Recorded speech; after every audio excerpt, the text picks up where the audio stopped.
Mercredi, le 11 septembre, bienvenue en prenant votre café. Le contrôle des loyers. Harris veut faire ça aussi.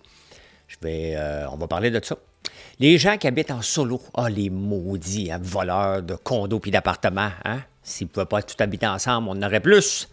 Nordvolt, maintenant que j'ai tout lu, qu'est-ce qui se passe? On va jaser de Nordvolt. Post Canada, tiens, qui veut aller en grève. Dans mon coin de l'Outaouais, il y a une potentielle de mine, la Loutre, et je vais vous parler de ça. J'ai écouté le Apple Event sur l'iPhone, l'iWatch, il y a des choses intéressantes sur l'iPod aussi, donc les AirPods, je veux dire. Mobilité Infra-Québec, Seven & I, bout de couche-tard, le contrôle des loyers, les fraudes par crypto, la techno, on va jaser de ça. Puis quoi d'autre? La princesse Kate, tiens.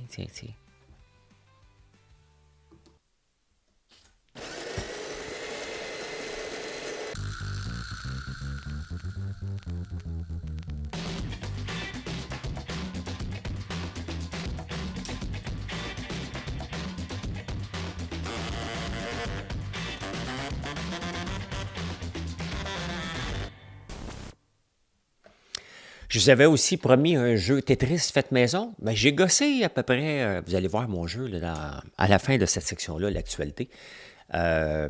J'ai fait un jeu, ça m'a pris à peu près 2 heures. Claude.ai avait de la misère, j'ai été voir ChatGPT et je l'ai modifié pour qu'il soit légal, que je puisse m'amuser avec. Donc, je n'ai pas utilisé les Tetrinomis, quelque chose comme ça. Les formes de Tetris, j'en ai utilisé d'autres. Les seuls qu'on a le droit, c'est le cube et le L et la barre droite. Mais j'ai modifié ça. Je vais vous montrer ça. Vous allez voir pourquoi que les gens en programmation sont dans le trouble. Hein? Hey, merci de vous abonner. Vous êtes de plus en plus à m'écouter. Il ne manque pas grand-chose, hein, juste de faire un like, de vous abonner à la chaîne. Sur YouTube, c'est pas naturel de s'abonner, mais ça fait une grosse différence pour l'algorithme. Et c'est comme ma paye, hein, de voir qu'il y a de plus en plus d'abonnés, vous êtes de plus en plus à m'écouter. Merci pour ça. Bon, ceci étant dit, Nordvolt, hein. J'aimerais ça voir, on va se le dire, là, Fitzgibbon s'est poussé à temps, il le savait. C'est sûr que demandé à Nordvolt, quand tu vas attendre que je me pousse, là, je ne veux pas être là. Hein. Il ne pouvait pas quitter la journée que c'était pour arriver, il ne voulait pas être là pour gérer ça, il le savait. C'est écrit dans le ciel. Hein? Là, il y a des gens qui disent il y a de la fraude et de la corruption entre amis. Oubliez ça. Là, okay? C'est juste un mauvais projet. Point. Et comme, on va dire un homme d'affaires, comme personne d'affaires, quand on ne fera pas des catégories, là, des toilettes non genrées, si je voyais ce qui se passait avec Nordvolt, j'irais les voir, puis je dirais écoute bien, là, j'ai peur, moi. Peur de mettre de l'argent là-dedans, puis tu pètes aux frettes, là. Leur dette là, est passée de 380 millions à 1,3 milliard. Il faut que la payer, cette dette-là, à un moment donné. Leur dette globale, Nordvolt. Donc, si je suis Sylvie Fréchette, au lieu de dire « Ouais, j'ai confiance », on va arrêter de dire que tu as confiance, là. C'est pas de se regarder dans un miroir et dire « Je suis beau, je suis capable! Let's go! » Hein? Non, c'est de se regarder dans le miroir et dire « Ciboire, hein? C'est-tu mon premier projet, ça? » Christine, pas Sylvie Fréchette. C'est mélangeant, hein? C'est mélangeant. C'est pas l'ancienne nageuse synchronisée, là. J'aurais aimé l'entendre dire ceci, hein? Je vais rencontrer la compagnie, je suis inquiète. Ça, pour moi, là, c'est du leadership, hein? De dire, écoutez, j'ai peur, puis on doit revoir. Parce qu'il faut revoir. On peut pas dire, là, c'est plus Nordvolt qui peut décider s'ils vont continuer ici ou pas, parce qu'ils le font avec des fonds publics. C'est plus eux autres qui vont dire, non, c'est correct là-bas. C'est plus eux autres. Dans la conjoncture actuelle, ce n'est plus eux autres qui gèrent le dossier. Le gouvernement doit prendre le dossier en main puis décider si on doit continuer avec Nordvolt ou mettre ça sur la glace tout de suite le temps qu'ils se refont des finances. C'est ça. On ne peut pas continuer comme ça. Ce n'est plus Nordvolt qui doit décider. Soyons logiques, là. Ils n'ont pas une scène. Les gens de batterie gardaient, moi, je gardais mon range, là. Pour, en attendant qu'il y ait des vrais camions à batterie qui ont de l'allure, j'attends plus, là. Je vais leur mettre en shape, puis probablement, je vais leur vendre. Je vais acheter un char neuf. Un autre char, il n'y a plus de diesel. Je vais acheter un char, un camion, un VUS, n'importe quoi. Hein? À gaz. C'est comme ça. On n'est pas là. Le marché n'est plus là. Le gouvernement, il veut, par contre, mais le marché n'est pas là. Donc, j'aurais aimé voir du leadership. J'espère qu'on va tirer à la plug. On a déjà donné 440 millions. C'est pas grave. Récupérons le terrain, construisons des condos là-dessus. Ils ont tous défriché pour nous autres, hein, à nos frais, mais ils ne pourront pas continuer ici. Ils ne pourront pas. Donc, ça serait le temps de Christine Fréchette de montrer du leadership. Ça serait le moment là, idéal. Tu arrives, tu dis, je suis inquiète, je vais aller les voir. C'est nous qui prenons le dossier en main maintenant. C'est ça. Moi, là, comme investisseur, c'est exactement ce que je ferais. J'aurais tassé les actionnaires, vous allez me dire, t'es donc bien bête, mais c'est comme ça. Si tu mets de l'argent au bat, à un moment donné, tu as le droit de dire ton mot, peu importe le pourcentage que tu as. Pendant ce temps-là, hein, vous me suivez là, dans la section « Êtes-vous tombé sur la tête », je vous montre souvent les grèves. Bien, Post Canada retourne en grève. Il faut le faire. Hein? À l'approche de Noël, où ce que les commerçants pensent qu'ils vont pouvoir l'utiliser, ils ont parlé d'aller peut-être 6 jours par semaine, ils augmentent le prix des timbres, puis les gens de Post Canada, les employés, veulent avoir encore plus d'argent. J'espère que c'est Post Canada qui va les mettre en lock-out pour dire, écoutez, là, on ne vit pas dans un vase clos. On perd de l'argent. Une entreprise, puis je vous le dis plusieurs fois, vous voulez travailler pour une entreprise qui fait de l'argent, puis qui en fait beaucoup en plus. Oubliez le salaire du PDG que vous capotez dessus. Là, il fait 14 fois par jour ce qu'un employé moyen fait. C'est injuste. Non, c'est pas ça. Vous avez besoin d'une entreprise qui fait de l'argent. Comme ça, vous pouvez en avoir. Une entreprise qui ne fait pas d'argent, mettons une PME comme moi, va fermer. Nordvolt ne fait pas une scène. Regardez ce qui vient de se passer. Les pertes de Post Canada là, accumulées, c'est à peu près les pertes de Nordvolt. Hein? Ça perd de l'argent à tour de bras, puis les employés veulent toujours en avoir plus pour donner un service qui est moindre. Regardez en campagne, hein? Amazon utilisait Post Canada. Fait que moi, je commande quelque chose avec Amazon, ça prend 7 jours à arriver en campagne, et non seulement ça, quand j'arrive la fin de semaine, j'ai un petit papier dans ma boîte à mal d'aller au bureau de poste. C'est fermé. Là, maintenant, c'est Intellicom qui livre en campagne. Mais comme si j'étais en ville, enfin. Parce que souvent, je faisais venir des affaires ici pour les envoyer en campagne, pour les emmener moi-même en campagne après. Ce qui n'avait pas de sens. Hein? Ce qui n'avait pas de sens. Fait que Post Canada s'en vont en grève. Encore une fois, Air Canada aussi va aller en grève. 30 d'augmentation, c'est passé encore. Ils veulent plus que 100 000 $ d'augmentation par année. Sincèrement, notre économie là, a besoin d'un coup de pied au cul. Il faut se le dire à un moment donné. Là. C'est parce que, vous voyez, hein, il n'y a pas de leadership. Il n'y a pas quelqu'un qui dit que vous êtes en lock-out, puis mangez de la chenoute, allez-vous-en chez vous. On va régler ça, ce problème-là, une fois pour toutes. Vous en vouliez plus, vous allez en avoir moins. Hein? What do you think about that? Dans mon coin de pays, il y a un projet de mine La Loutre. Ici. Je pèse là-dessus, je m'en viens là. Bon, vous voyez le lac Simon ici, le lac des Plages est là, Mont-Tremblant complètement en haut. Fait que moi, j'habite à peu près dans le coin, si vous voyez ma souris, dans le coin droit, en bas. Donc, c'est pas loin de chez nous. Hein? C'est à peu près, mettons, en vol d'oiseau, 20 km maximum, à peu près, là, mettons, à peu près. Ce projet-là, c'est du graphite, puis je pense autre chose. Et on me demande de m'impliquer contre le projet La Loutre. Tu sais, je passe mon temps à vous dire que c'est non, pas dans ma cour. Moi, là, si c'est bien fait, je m'en fous. Hein? Si on va avoir de la richesse au Québec, il faut exploiter nos mines. Mais tout le monde dit non. Et là, on me fait sentir coupable. On me fait sentir coupable de dire non, de ne pas vouloir m'impliquer. Je n'ai pas le goût de m'impliquer. J'ai déjà mes batailles à moi. On veut être riche au Québec, il faut exploiter nos mines. On a arrêté d'exploiter nos mines parce que c'est toujours non, pas dans ma cour. Il y a le gouvernement. Il va régler ça. Donc, puis là, c'est la propriétaire du BMR du coin qui me dit, en tout cas, je suis déçu que tu n'as pas... Ben, Christy m'a donné mon argent à quelqu'un d'autre si tu es déçu de moi, là. Non, mais je suis un esti de bon client, là, OK? Tu n'as pas le droit de me dire que tu es déçu de moi. Dans la région, là, le BMR, là, le groupe Gagnon, là, depuis 2009, j'ai donné plus qu'1,5 million. Pas un petit client, là. Ça ne me tente pas de m'impliquer. Ça ne me tente pas de m'impliquer. Le BMR est à côté. On y va, là. C'est notre magasin, là. Je peux aller ailleurs, mais c'est pratique. On va continuer à aller là. Mais menace-moi pas quand ton client t'a donné 1,5 million en 15 ans. Respect, un peu. OK? Puis vous devez me respecter de ne pas vouloir m'impliquer dans des causes comme ça quand je dis que le Québec doit dire oui à des projets. Que ça soit bien encadré, que ça soit bien fait. Mais, tu sais, sincèrement, en tout cas, je suis déçu. Je n'ai pas répondu. Ça ne me tentait pas. Pas mal plus déçu de toi. Tu as le droit. Chacun a le droit à sa bataille. Mais je ne suis pas de toutes les batailles. J'en veux plus de bataille, moi. Moi, je veux bâtir une entreprise. That's it. Avec mes cheveux longs. Ça aussi, ça vous dérange. J'ai écouté l'Apple Event lundi. Pourquoi? Parce que je veux avoir le nouveau iPhone 16. T'sais, Marilyn puis moi et Mathieu, on fait beaucoup de contenu pour les téléphones. Mathieu a un iPhone 10, Marilyn a un iPhone 11, moi un iPhone 12.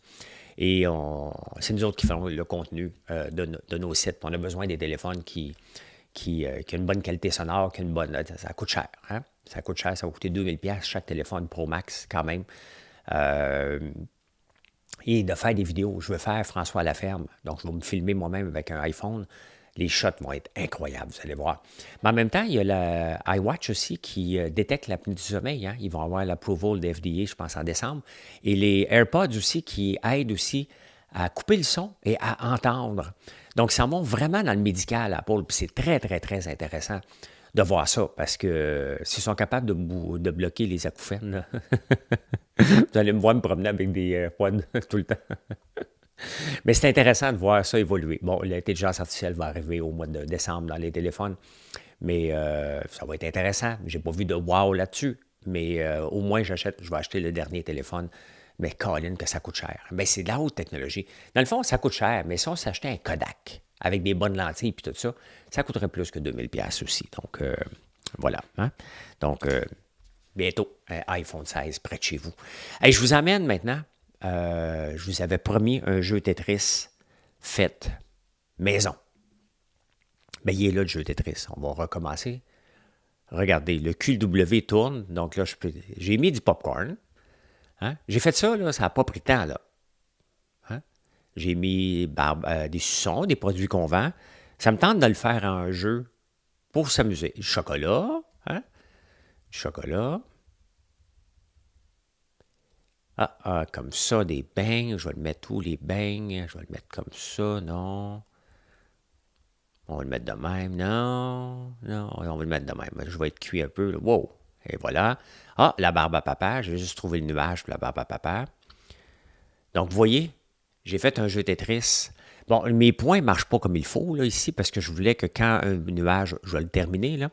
Mais regardez ce jeu-là, qui était un des jeux les plus successful au monde, hein. Ce jeu-là, Tetris, a pris du temps à programmer. J'ai fait ce jeu-là en maximum 2 heures. J'ai écrit 0 ligne de code. C'est ChatGPT qui écrit au complet la ligne de code, le code au complet. Il est complètement fonctionnel. Il n'est pas parfait, il n'y a pas de son encore, mais regardez ce qu'on peut faire. Hein? Ben, moi, je l'utilise. J'ai des scripts Python pour ma compagnie. J'écris, ma page de recettes sur mon site a été écrite avec ChatGPT. J'ai une bonne connaissance de programmation, mais une bonne connaissance de ce qu'on veut avoir. Quand ça ne marchait pas comme ça, regarde, au lieu d'avoir des blocs, j'ai dit, je voudrais avoir des produits sur mon site. Donc, popcorn, des beignes, du chocolat, des sucettes et des nuages. Le nuage qui est la barbe à papa. Donc, avec les emojis, puis regardez ce qu'il me fait. Hein? Puis là, si je le laisse aller, ben, il va faire game over tout seul. Là. Puis mes points s'accumulent. Et là, je n'ai pas joué assez longtemps pour voir les lignes disparaître. Là. Mais vous voyez que le IT doit avoir peur un peu parce que c'est quand même impressionnant. Là. C'est un jeu qui a demandé beaucoup de programmation que j'ai fait sur le coin d'une table en faisant autre chose, entre autres. Donc, voilà. Ça va au Québec.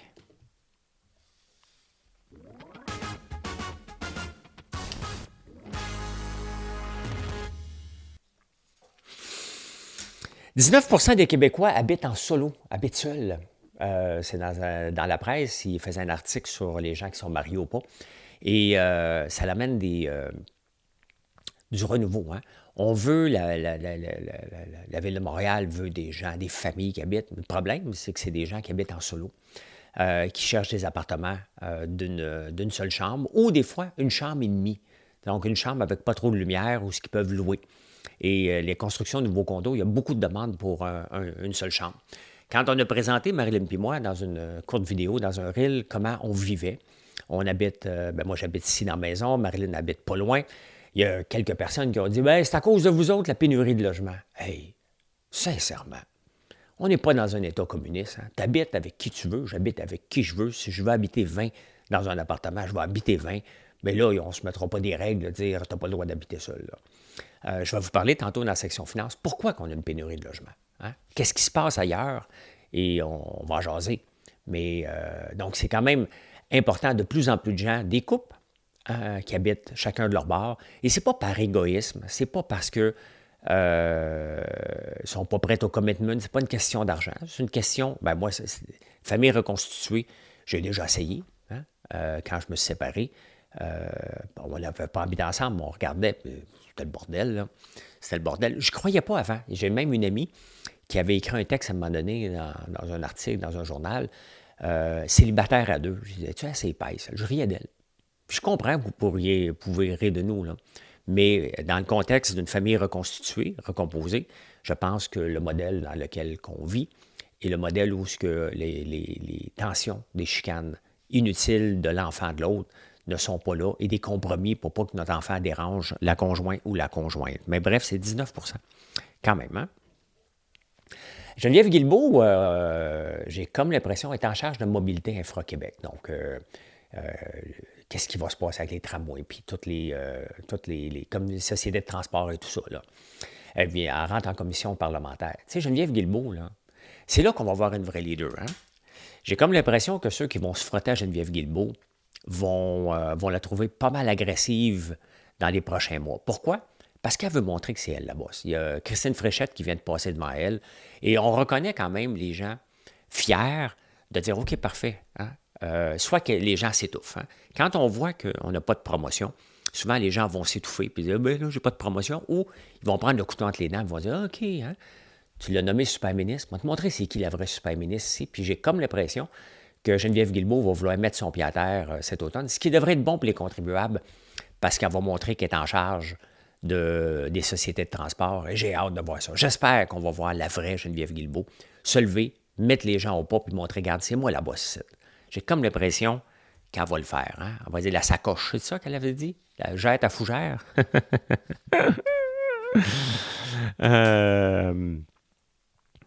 Parce que les villes vont avoir plus de taxes. Hein? Qu'est-ce que j'ai marqué ici? C'est important, mesurer la plainte dans le quotidien. Ah, Colin, mesurer la plainte dans le quotidien. Parole. Mesurer. Colin! Je suis pathétique.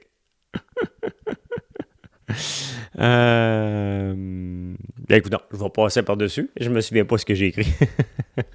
Hey, je veux vous parler de chicane dans le partenariat. On m'écrit pour différentes choses. Ça me fatigue. Mesurer les plaintes dans le quotidien. Pas grave. Hein? Si ça vous dit quelque chose, cette nouvelle-là, vous m'en parlerez. Hein? Je l'avais marqué.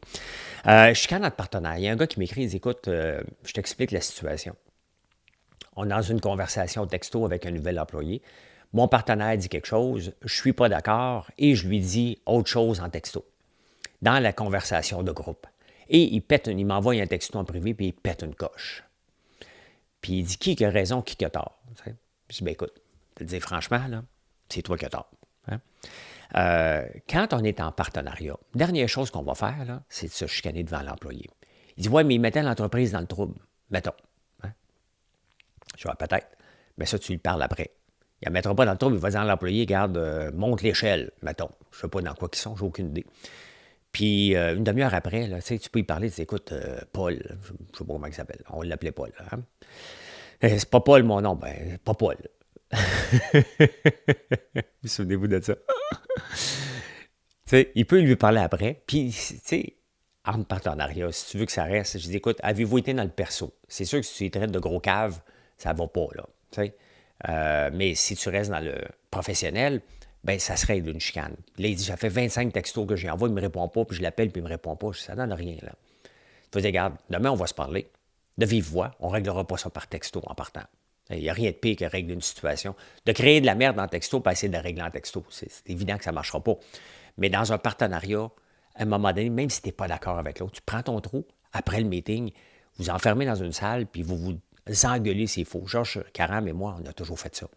Regardez, ça fait depuis 97 qu'on se connaît, depuis 2000 qu'on est en affaires, donc ça fait plus de 25 ans, et on se respecte encore aujourd'hui.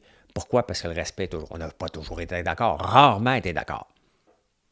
Mais ça a fonctionné parce qu'on l'a fait de la bonne façon. Et c'est ça que vous devez faire si vous voulez avoir du succès.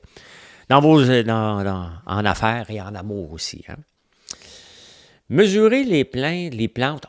Tabarnouche, c'est mesurer les plantes dans le quartier. Pendant la fierté gay. Hein?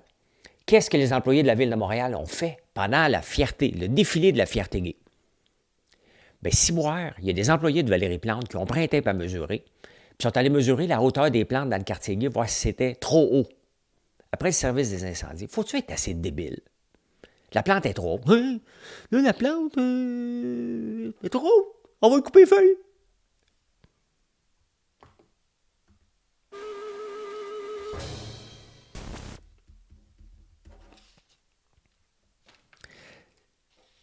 Cette... mon affaire qui joue les... J'ai un petit problème technique. Ce moment de technique est bien involontaire de ma part. C'est rare que ça arrive, ça, mais ça vient d'arriver. J'ai un outil pour... on va juste arranger ça.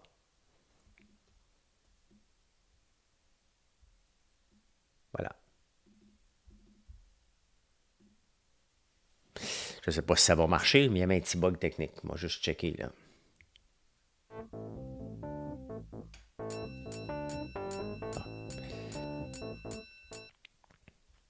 Bon, OK. Excusez-moi. Je vous amène le 11 septembre 2000. J'aurais pu choisir 2001, mais vous savez ce qui s'est passé en 2001, donc je n'ai pas choisi cette journée-là. Et regardez ce qui se passe. Les Palestiniens retardent l'indépendance, mais maintiennent la pression sur Israël. On a un député ici, futur député, en tout cas, j'espère que ce ne sera pas lui, Greg Sauvé, qui travaille pour Valérie Plante, qui veut être élu avec le NPD pour aller sauver la bande de Gaza. C'est vraiment marqué ça. Mais c'est des chicanes millénaires qui se passent là-bas. Hein? Retard de l'indépendance, mais maintiennent la pression sur Israël. On a l'impression qu'on est on est en 2024, ça s'est passé en 2000. C'est des chicanes tout le temps. Tout le temps, tout le temps, tout le temps. Ils ne s'entendent pas, c'est acquis le territoire, depuis toujours. Donc, c'est personne qui va régler ça facilement, ça se réglera probablement jamais. C'est triste, mais c'est ça pareil. C'est triste, là. C'est une tristesse inouïe. Ben voilà, ça marche plus. Vous entendez le son, mais ça vient de péter.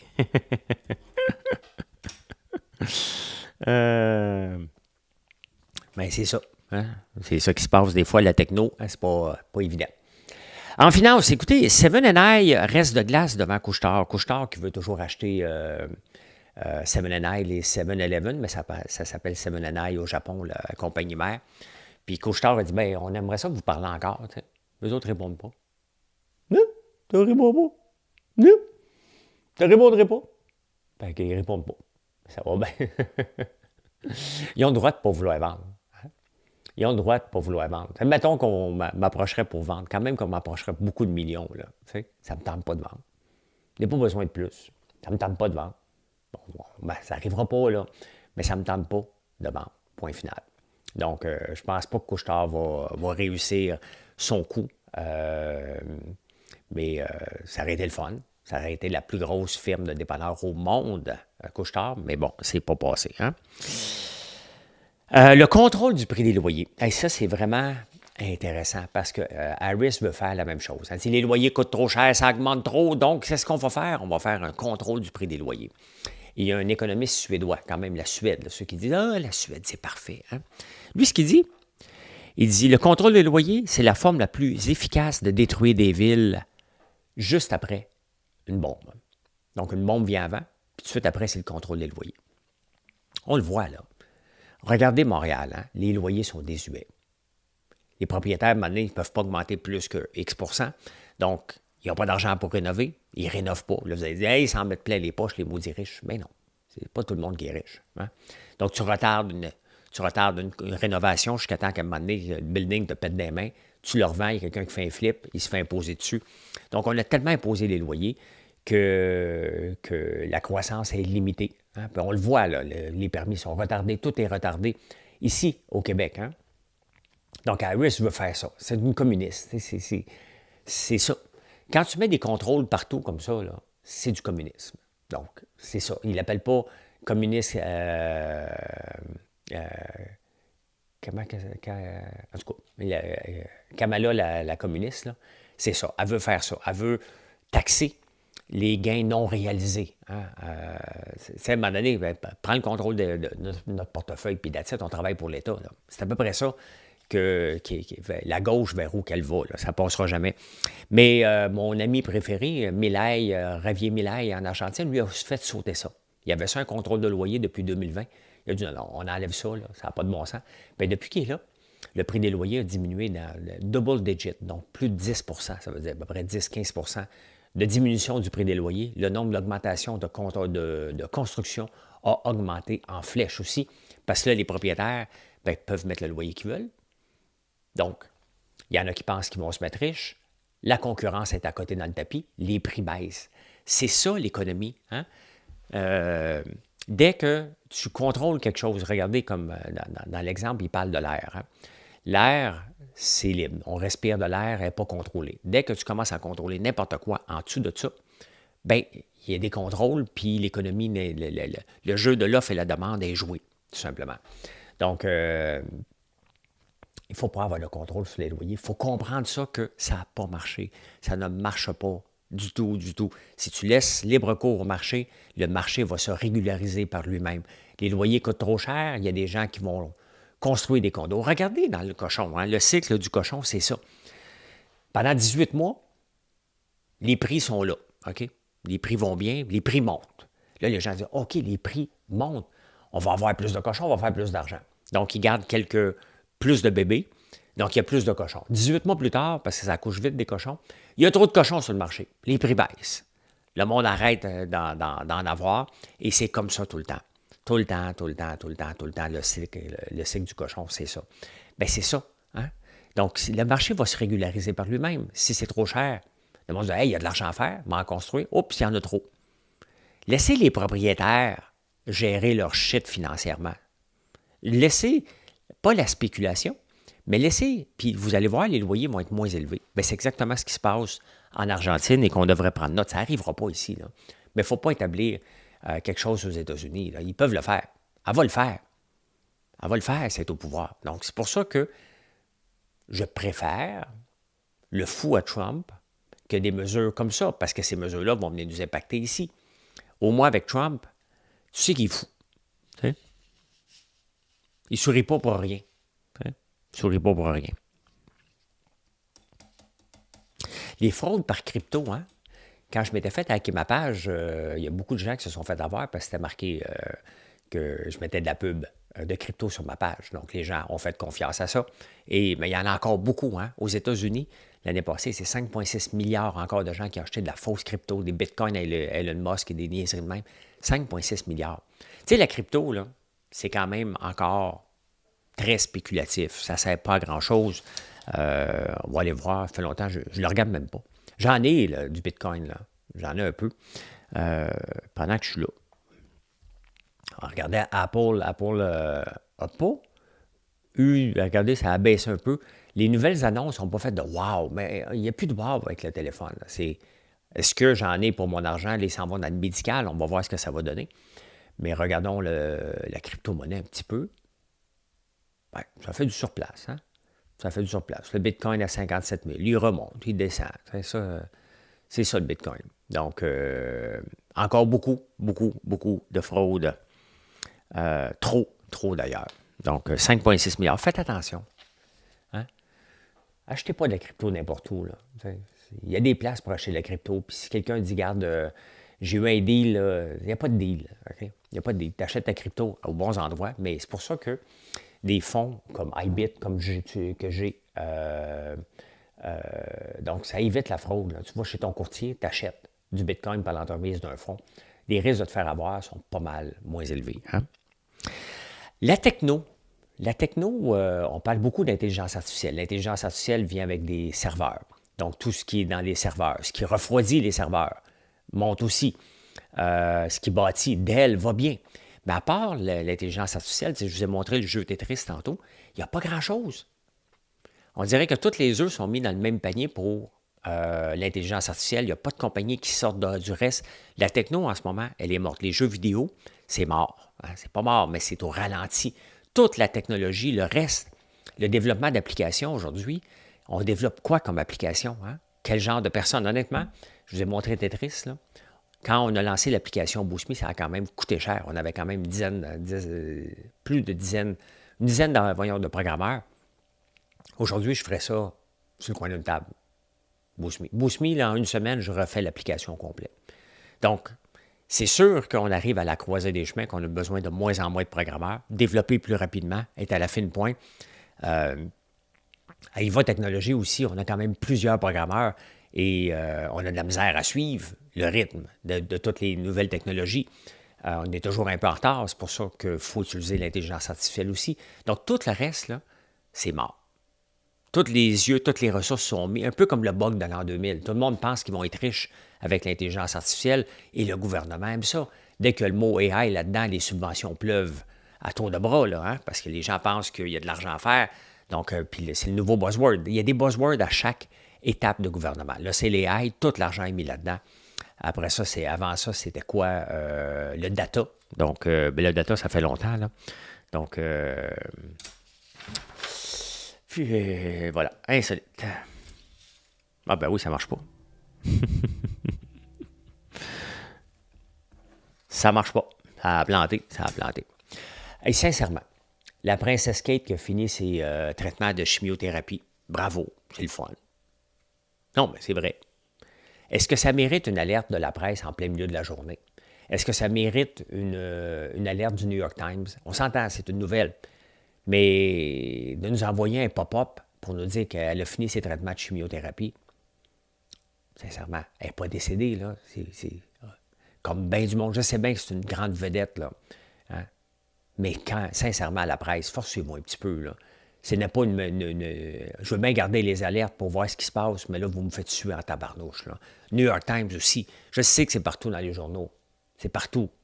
Mais quand même, dans les journaux, ça va. Mais une alerte, pas sûr, hein? Pas sûr. Quelle est la meilleure façon de t'endormir? Dans tous les journaux, là, il y a vraiment, on parle souvent d'insomnie. Il y a beaucoup de gens qui souffrent de ça. Hein? Tout le monde essaie toutes sortes de trucs. Et ce truc-là ici, c'est calme, hein? Des oiseaux qui chantent. Tu dis, on va me mettre en mode relaxation. Ça ne marche pas pantoute. Les bruits d'oiseaux avant de t'endormir retardent la sécrétion de la mélatonine. Parce que pour s'endormir, notre corps fabrique de la mélatonine et c'est ça qui nous aide à nous endormir. C'est pour ça qu'on prend souvent des comprimés pour nous aider. Mais écouter des oiseaux, ça n'aide pas. Non, c'est un autre truc. Celui-là, il est pas bon.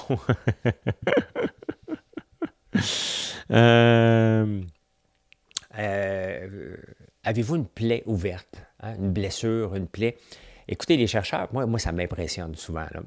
Il y a des chercheurs qui ont fait des tests. Le pinot noir avec de l'or dedans. Enfin, l'or sert à quelque chose. Hein? La petite poussière d'or dans ton pinot noir, tu prends un petit verre, tu regardes ta plaie guérir. Bien, après 3 jours, la plaie ouverte qui n'était pas guérissable est fermée à 80 versus à 50 pour les plaies où la personne n'a pas pris de pinot noir avec de la poussière d'or. Donc, les deux aident à aider le corps à créer ce qu'ils ont besoin pour guérir la plaie. Donc, c'est excellent pour ceux qui ont le diabète, qui ont plus de misère à guérir leur plaie. C'est quand même spécial. Hein? Quelqu'un qui a dit « Coudonc, tabarnak, on va prendre de l'or, ça a plein d'antioxydants, ça devrait aider. » Ça a l'air. Donc, prochaine fois que tu as une plaie, hein, prends un verre de pinot, râpe-toi un petit lingot d'or dans ton verre, puis ah ouais, calme-moi ça, mon ami. Mais moi, je peux dire ceci.